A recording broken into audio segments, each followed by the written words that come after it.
여러분 안녕하십니까? KBS 뉴스특보입니다. 평양 남북 정상회담이 이제 내일로 다가왔습니다. 어제는 문재인 대통령과 평양에 동행할 특별 수행원 명단이 발표된 가운데 이미 선발대가 정상회담 사전 준비를 위해 육로로 평양에 들어갔습니다.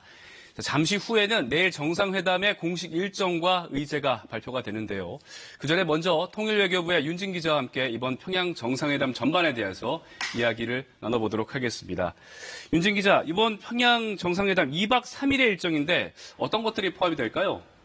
2박 3일 일정은 아무래도 두 정상이 처음 만나서 마지막 헤어질 때까지 구체적인 세부 일정들을 말하는 건데요. 처음에 어디서 만날 건지 또 어떤 형식으로 만날 건지부터 해서 지금 메인 프레스센터가 연결이 됐는데요. 임동석 위원장의 브리핑 들어보도록 하겠습니다. 네, 안녕하세요. 2018 평양 남북 정상회담 준비위원장 임종석입니다. 먼저 이렇게 수고해 주시는 내외신 언론인 여러분께 깊은 감사 말씀드립니다. 이 일은 저희가 합니다마는 국민들께서는 여러분을 통해서 소식을 접하기 때문에 각별히 잘 부탁드리겠습니다. 그리고 무엇보다도 높은 관심을 갖고 노심초사하시면서 응원해 주고 계시는 국민 여러분께 진심으로 깊은 감사의 인사를 먼저 올립니다. 내일부터 2박 3일간 평양에서 올해 들어 세 번째 남북 정상회담이 열립니다. 정상 간 회담이 정례화되고 있다는 중요한 의미를 담고 있습니다. 먼저 정상회담의 공식 일정에 대해 말씀드리겠습니다. 제가 말씀드리는 일정은 이후 남과 북의 신뢰에 기초한 현장 협의에 따라 변경될 수 있다는 점도 미리 말씀드립니다. 내일 9월 18일 첫째 날은 문재인 대통령과 수행원들은 8시 40분에 성남공항을 출발하게 됩니다. 성남공항에서 별도의 행사는 계획되어 있지 않습니다. 오전 10시에 평양국제공항 순환공항에 도착할 것으로 예상됩니다. 공항에서 공식 환영 행사가 있을 예정이고 오찬 후에는 첫 번째 남북 정상회담이 진행될 것입니다. 회담이 진행되는 동안 김정숙 여사는 아동병원과 음악종합대학을 참관합니다. 특별수행원들은 최고인민회의 상임위원장을 만나고 경제인들은 내각 부총리와 대담하는 시간을 갖게 될 것입니다. 첫날 회담이 종료되고 늦은 오후에는 환영예술 공연을 관람하고 이어서 환영 만찬이 계획되어 있습니다. 9월 19일 둘째 날 오전에는 전날에 이어서 정상회담이 이어질 예정입니다. 추가 회담이 진행되는 동안 김정숙 여사와 수행원들은 만경대 학생 소년 궁전을 참관할 것으로 예상하고 있습니다. 이때까지 회담이 원만하게 진행된다면 아마도 오전 회담 후에는 합의 내용을 발표하는 공동 기자회견이 가능하지 않을까 조심스럽게 기대하고 있습니다. 또 이때 그간 남북 간에 논의해온 긴장 해소와 무력 충돌 방지를 내용으로 하는 군사부문 합의도 가능할 것으로 기대하고 있습니다마는 일부 조항이 남아있다는 점도 미리 말씀드립니다. 이날 오차는 대동강변의 옥류관에서 진행되고 오후에는 대통령과 공식 수행원 그리고 특별 수행원들이 함께 평양의 주요 시설을 참관하게 됩니다. 특별 수행원들은 그 성격에 따라서 다른 곳을 참관할 수도 있습니다. 현지에서 가 있는 선발대가 세부 일정은 조정 중에 있습니다. 경우에 따라서는 오후에도 회담이 이어질 수 있다는 점도 미리 말씀드립니다. 저녁에는 환송 만찬이 계획되어 있습니다. 저희들은 문재인 대통령 해외 순방 시에 현지 주민들이 자주 가는 식당을 늘 가시곤 하는데 그런 부탁을 북쪽에 해두었습니다. 그래서 어떤 식당이 될지는 모르겠습니다만은 평양 시민들이 자주 가는 식당에서 가급적 만찬을 하게 되기를 희망합니다. 9월 20일 마지막 날은 전날에 환송 만찬을 했기 때문에 따로이 오차는 예정되어 있지 않습니다. 공항에서 환송 행사를 마치고 오전에 서울로 향하게 됩니다. 한 가지 경우에 따라서 이날 양 정상 간 친교 일정이 있을 수도 있습니다. 그렇게 될 경우에는 귀경 일정이 변경될 수 있겠다는 점도 미리 설명드리겠습니다. 이번 정상회담의 일정은 북쪽과 계속 협의가 되고 있기 때문에 변경되는 사항에 대해서는 늘 그때그때 추가로 여러분께 설명드리겠습니다.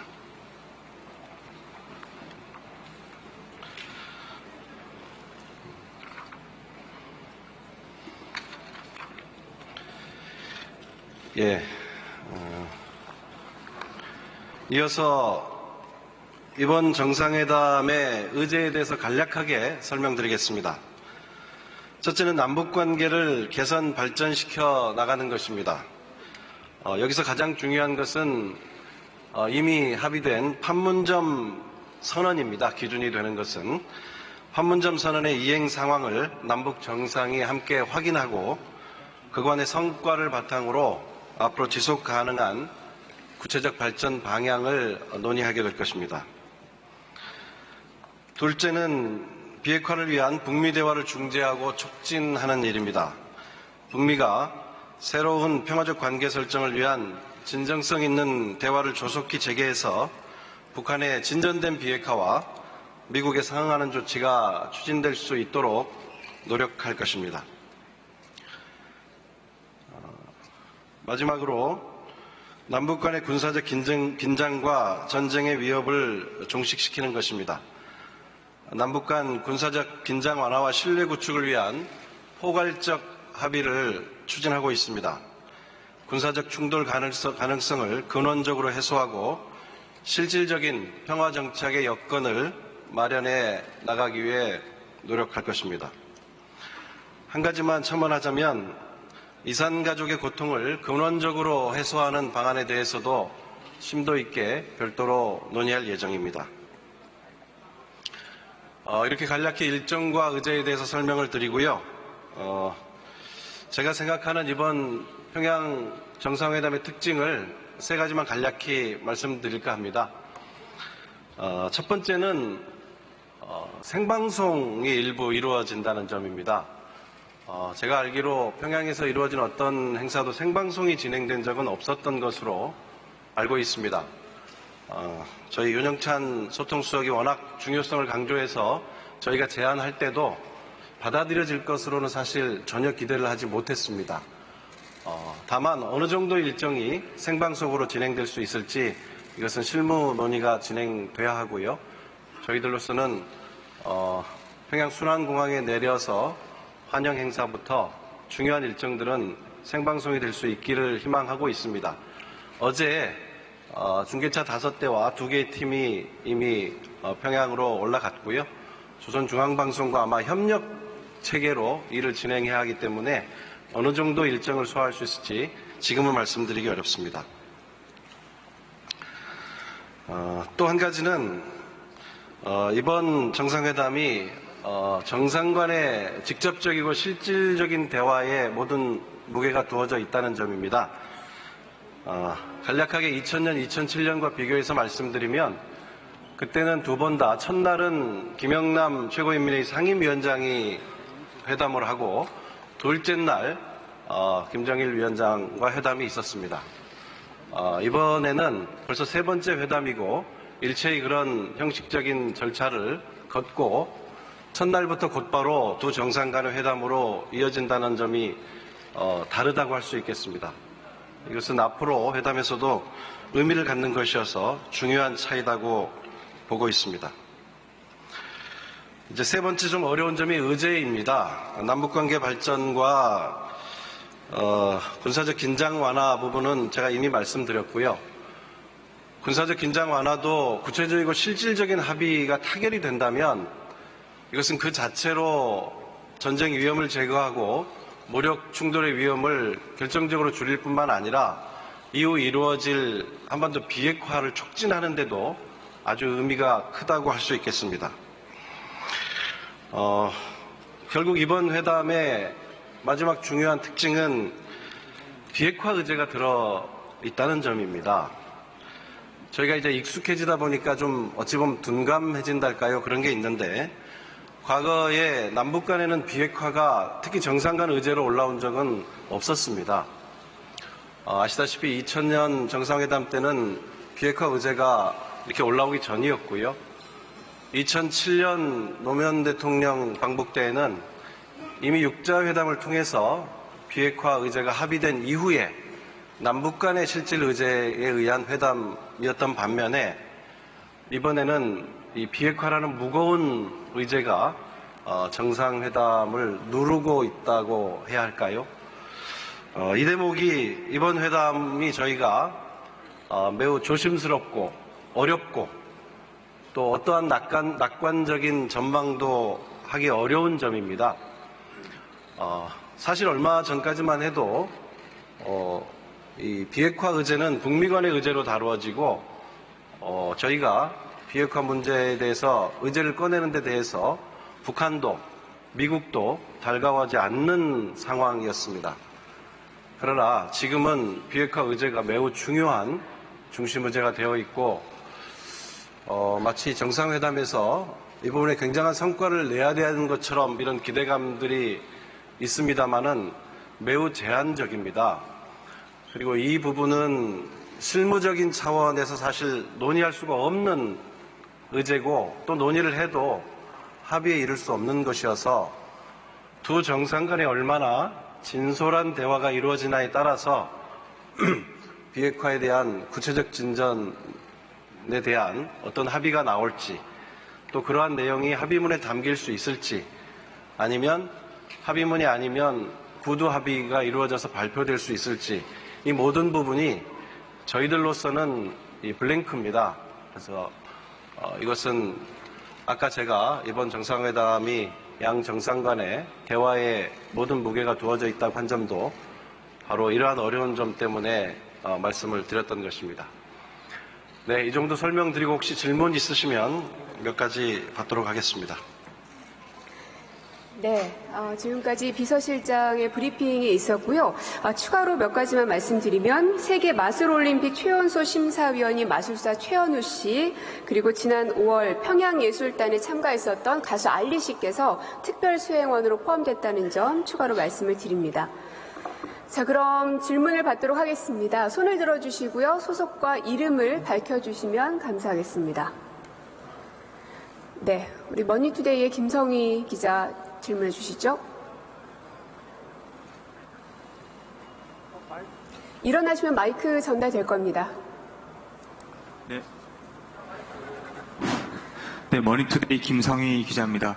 실장님 브리핑 잘 들었습니다. 두 가지 정도 질문 드리겠는데요. 하나는 그 군사적 긴장 완화에 대한 협의, 이것을 추진하시는 게 그 북미 간의 종전선언이나 평화협정으로 가는 그것을 촉진 또는 그것의 어떤 바탕을 깔기 위한 그런 포석도 있으신 건지 어떻게 연계가 되는 것인지 궁금하고요. 두 번째는 그 경제인들 많이 가시는데 그 경협 관련된 의제는 설명을 안 하셔서요. 그것은 어떤 수준으로 준비가 되고 있는지 궁금합니다. 네. 군사적 긴장 완화에 대한 협의는 판문점 선언의 매우 중요한 내용이고 판문점 선언 직후에 양 군사 당국 간에 매우 많은 논의를 해왔습니다. 그래서 최근에 기억하시지만 며칠 전에는 17시간 마라톤 회의까지 한 바가 있고요. 좀 구체적인 성과를 내기 위해서 했던 것이고요. 몇 가지 조항이 남아 있습니다만은 실제로 무력 충돌 위험을 근본적으로 좀 제거하고 전쟁의 위험을 해소하는 이런 의미 있는 합의가 이루어지지 않을까 기대합니다. 그리고 이것이 자체로 종전선언이나 평화협정하고 연결돼 있다고 보기는 어렵겠습니다만은 이런 남북 간의 합의의 진전이 종전선언이나 평화협정 등을 촉진할 수는 있지 않겠나 그렇게 생각합니다. 경협에 대해서는 제가 별도 설명을 안 드렸습니다만은 판문점 선언에서 합의되어 있는 내용들에 대해서는 좀 더 구체적으로 진전시키기 위한 합의를 할 생각입니다. 다만 이 점이 잘 아시지만은 지금 매우 엄격한 제재가 국제사회로부터 취해지고 있기 때문에 실행할 수 있는 것과 그렇지 못한 것 사이에 상당히 뚜렷한 경계가 있습니다. 그래서 이거 역시 비핵화 또 남북관계 발전 진전 여부에 따라서 바로 이렇게 연계되어 있는 것이어서 말씀드리기 좀 조심스러운 측면이 있고요. 다만 판문점 선언 합의 내용 외에 새로운 것보다는 합의된 내용들을 좀 더 진전시켜보기 위한 최선의 노력을 다할 생각입니다. 예, 다음 질문 받겠습니다. 예, 경향의 손재민 기자 질문해 주시죠.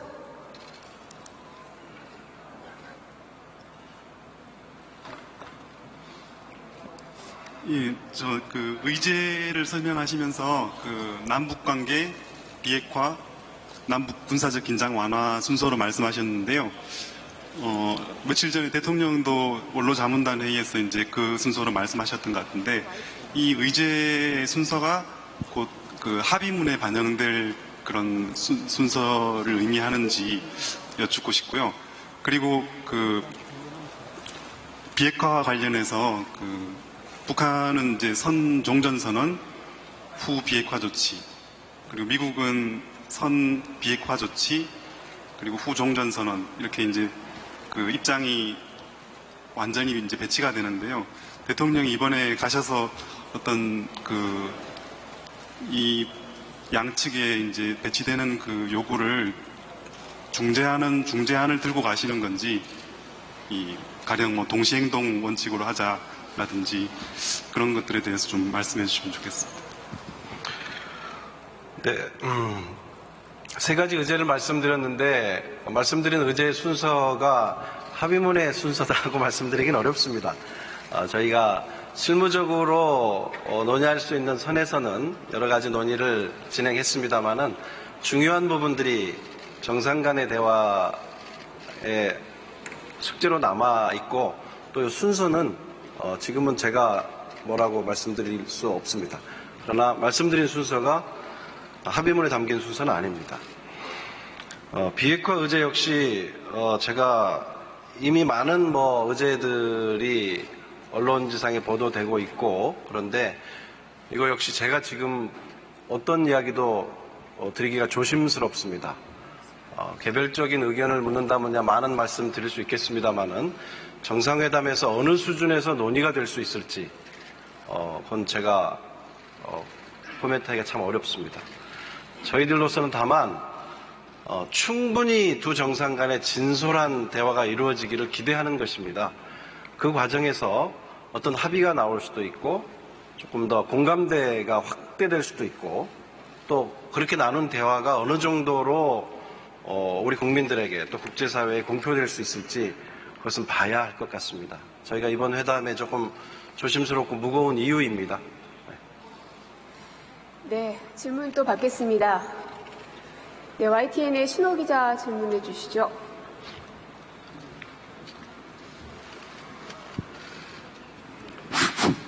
예, 저 YTN의 신호입니다. 실장님 설명 잘 들었고요.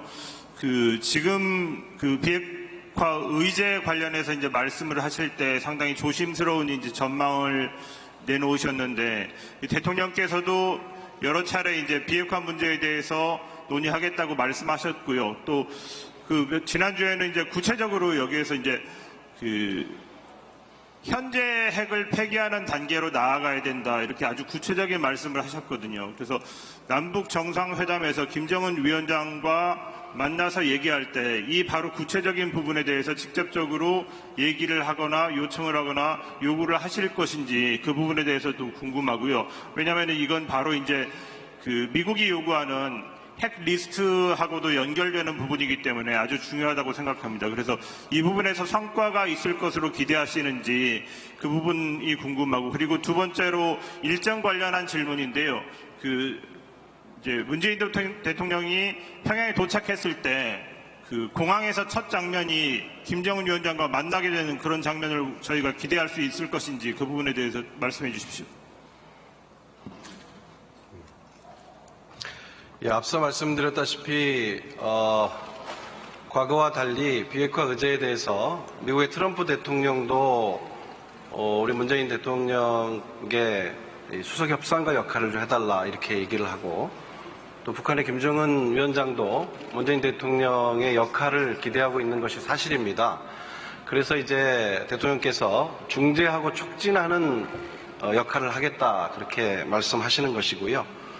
그래서 이 미국이 가지고 있는 생각들을 아무래도 김정은 위원장보다는 문재인 대통령이 많은 만남과 통화를 통해서 자세히 알고 있기 때문에 충분히 전달할 수 있을 것으로 생각합니다.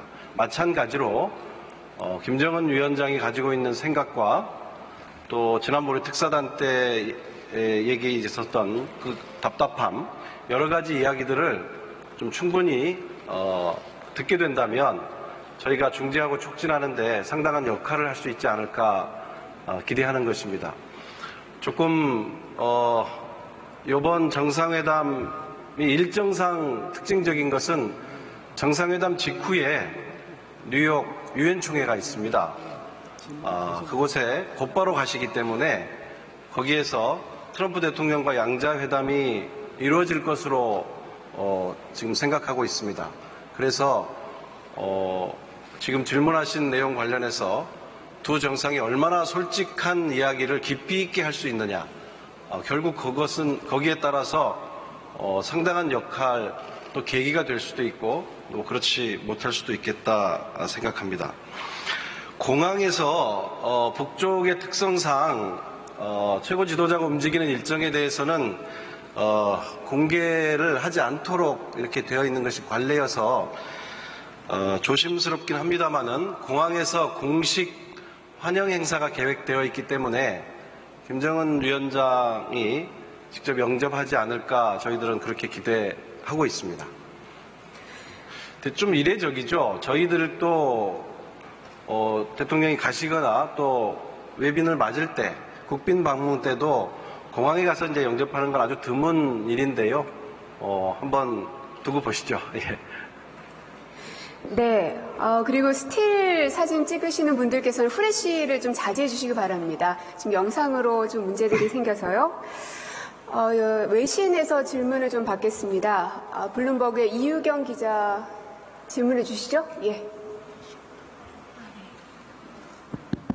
예, 안녕하세요. 블룸버그 통신의 이유경 기자라고 합니다. 전 질문이 몇 가지 있는데요. 비핵화 관련해서 문재인 대통령이 이번에 김정은 위원장에게 좀 구체적으로 핵 리스트 신고 검증을 하도록 좀 설득하실 예정인지 답변해 주시기 바라고요. 그리고 이번에 대기업 총수들이 북한에서 논의하실 아젠다가 무엇인지 궁금하고요. 이번에 대기업 총수들의 경우는 좀 자발적으로 방북을 하는 것인지 포텐셜 투자 논의가 예정되어 있는지 궁금합니다.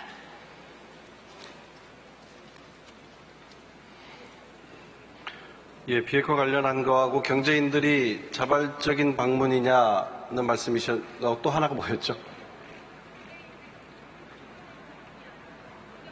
좀 마이크 좀 들이실래요? 예, 대기업 총수들이 북한에서 어떤 아젠다를 가지고 논의를 하실 예정인지요? 예. 비핵화 관련해서는 문재인 대통령께서 미국이 요구하고 있는 리스트 신고 검증에 대해서 설득을 할 예정이냐 그런 질문이신 것 같은데요. 그것은 제가 전혀 예측하기 어렵습니다. 앞서 미국의 고민, 생각을 잘 전달하고 솔직하게 의논하게 되지 않을까 그렇게 생각한다는 답으로 대신하겠습니다. 기업인들 방북은 특별하지 않습니다. 이번에도 많은 관심을 가져주고 계십니다마는 과거 두 번 2000년, 2007년 회담 때도 대기업 총수들이 여러 경제인들과 함께 방북을 했었기 때문에요. 특별한 경우다 이렇게 생각지 않고요. 지금 어떤 구체적인 의제를 이야기할 거냐 하는 것은 뭐 좀 섣부른 것 같습니다. 아직은 그런 단계는 아니고요. 아마 경제를 담당하는 내각 부총리와 이야기하면 거기서 어떤 얘기가 나올지 저도 좀 궁금합니다. 네. 네, 그럼 질문을 여기까지 받도록 하겠습니다. 꼭 하셔야 되는 분 계시면 그럼 한 분만 받겠습니다. 내일신문의 이명환 기자 질문해 주시죠. 마지막 질문으로 하겠습니다. 네, 남북 정상회담 메인 프레스 센터가 마련된 동대문 DDP에서 임종석 대통령 비서실장의 브리핑을 듣도록 했습니다. 자, 2박 3일간의 남북 정상회담, 오전부터 바로 또 정상회담이 시작이 되네요. 일정을 좀 정리 좀 해볼까요? 첫 번째 날 8시 40분에 우리 성남공항에서 대통령이 출발을 해서 10시에 평양 순안공항에 도착하는 걸로 돼 있고요. 도착하면 공항에서 바로 공식 환영식이 열리는데 네. 여기에 김정은 위원장이 직접 참석할 것인지 여부는 아직 확정이 되지 않은 상태입니다. 네. 이 환영식에서는 대통령이 북한 육해공군의 의장단을 사열을 하고 네. 그리고 평양 시민들의 환영을 받으면서 평양 시내로 들어갈 것으로 그렇게 예상이 되고요. 오찬을 하고 오후에 바로 첫 번째 정상회담을 하는 일정입니다. 네. 자, 우선 현장에 다시 연결이 돼 있나 본데요. 현장 연결해서 주요 내용들 다시 한번 좀 들어보도록 하겠습니다. 계속 강조하고 있는 내용이고요. 지난번 금강산 이산가족 상봉 때도 상당한 진전을 본 바 있습니다. 그래서 상설 면에서 하는 것은 물론이고요.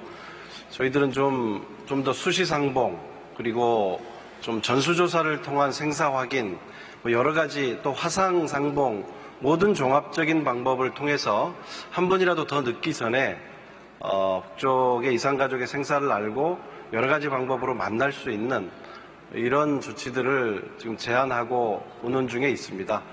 아마 합의문에 다 담지 못하더라도 이 부분은 북쪽도 상당히 적극적인 의사가 있기 때문에 좀 더 좋은 소식을 들려줄 수 있지 않을까 생각하고요.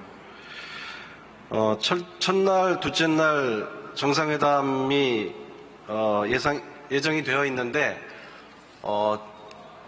아마 곧바로 실질적인 대화를 할 수 있는 형식으로 들어갈 것으로 생각합니다. 아마 판문점에서 있었던 회담 정도를 생각하시면 비슷하지 않을까.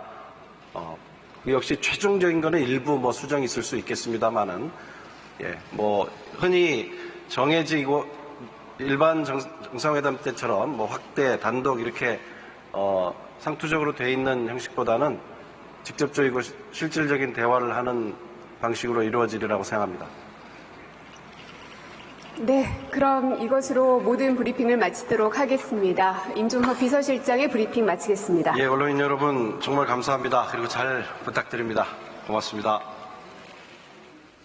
네, 임종석 비서실장의 브리핑 내용까지 들었고요. 기자들의 질문 응답까지 들어봤습니다. 저희가 앞서서 이번 평양 남북 정상회담의 일정들을 좀 살펴봤는데 첫날을 좀 살펴봤고요. 이어서 계속해서 좀 내용 살펴볼까요? 첫날 오후에 정상회담을 하고 정상회담을 두 번째 날 오전에 한 번 더 하는 걸로 되어 있습니다.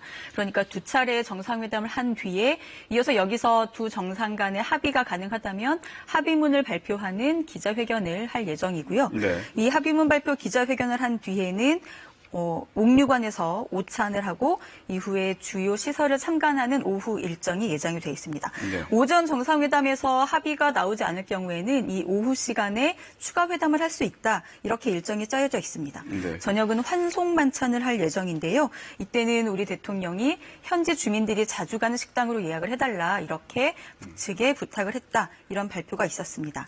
네. 정상회담이 이제 2박 3일 일정에서 이틀이 잡혔단 말이에요. 이틀이 잡혔다는 얘기는 그만큼 두 정상 간 할 이야기가 많다는 거 아니겠습니까? 주요 의제들도 좀 살펴보지요. 앞서서 임종석 준비위원장도 발표를 했는데 이번 정상회담의 특징으로 꼽은 것이 두 정상들의 실질적인 대화 시간 또 협상 시간이 많다라는 것을 특징으로 네. 꼽기도 했지요. 그만큼 의제에 대해서 의제에 충실한 정상회담이 될 수 있는 건데요.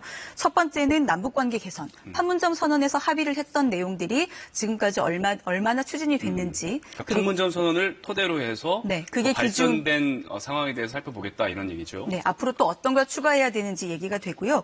또 핵심 의제죠. 북미 간의 비핵화 협상을 더 추동할 수 있는 그런 징검다리로서의 남북 정상회담이 될 것이다라는 것을 예측할 수 있었고요.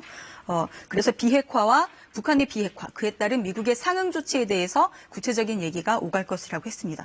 그리고는 군사적 긴장 완화, 이산가족 문제 이런 것들이 주요 의제로 다뤄질 예정입니다. 네. 자, 평양 남북 정상회담에 대해서 윤진 기자와 함께 정리해봤습니다. 오늘 말씀 잘 들었습니다. 네, 지난해 말을 돌이켜보면 북미가 서로 거친 언사를 내뱉으며 한반도에는 그 어느 때보다 큰 전쟁 위기가 감돌았습니다. 이후 정세가 급변하며 평창올림픽에 북한이 참가하고 판문점에서의 첫 번째 남북 정상회담에 북미 정상회담까지 한반도에는 평화의 바람이 불기 시작했습니다. 그간 우여곡절도 많았고 북미 간의 비핵화 협상이 지지부진하다는 평가도 나오고 있습니다. 하지만 분명한 건 한반도 평화를 바라는 우리 민족의 염원은 한결같다는 것입니다. 평양에서 열리는 세 번째 정상회담이 한반도 평화에 대한 일부의 우려를 불식시키는 계기가 될 수 있기를 바랍니다. 더 자세한 소식은 이어지는 12시 뉴스에서 전해드리도록 하겠습니다. 시청해주신 여러분 고맙습니다.